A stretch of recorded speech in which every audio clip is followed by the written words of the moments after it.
Ababaka abanoonyereza ku mivuyo gya kampuni za gavumenti okuli Posta Uganda na Uganda Telecom bawunikiridde abapangisa ku bizimbe byazo basasula buwanana wadde kampuni zongera kuziŋŋama.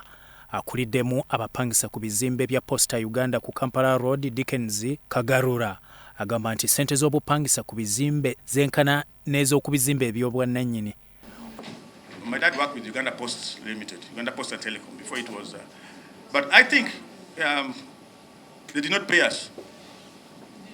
They did not pay us. We did follow it up, but then there was this payment from the East African community, and just last week I submitted my claim for that money. So if you can help me get that money.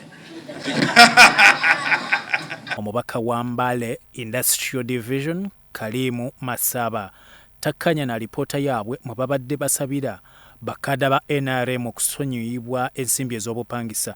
Also looked at your letter to the minister. Let me try to be verbative. In one of the paragraphs, government is sorting out the issue of unemployment, but UPL is adding salt to the wound by evicting and locking out tenants. Moreover, where more than 90% are NRM cadres. So do you believe as an NRM cadre, you're not supposed to pay rent? Do you think that they are charging, NRM cadres shouldn't be charged? Do you think this should be partisan, that only those maybe in opposition should be charged rent? Mbabazi Docas naye mupangisa ku bizimbe ebiri eggulu yemulugunyizza eri ababaka ku ngeri endagaano y'obupangisa bwe yamugibwako ne bamulagira okuva mu bizimbe ng'ebbanga lyasasula likyaliyo.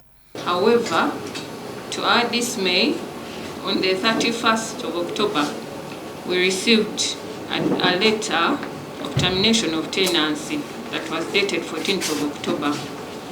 And later on, 2 weeks back, on the 12th of November, we received another notice dated 29th of October, also terminating our tenancy. However, we have been paying our rent on time from the very first time when we entered. So we were shocked to receive this notice that they want us to go out. Abalala bawadde endowooza zaabwe. Ugandans, like, they've forgotten that Posta even exists. Yeah, I used to be one of the best beneficiaries of postal services, especially during the time when the courier buses were still existing, because I come from the eastern part of Uganda. They used to do a very good job, so we need some bit of polishing. Akulira akakiiko era omubaka omukyala wa Napark District Faith Nakuti agumizza abapangisa bano nti akakiiko kakukunya bazikulira.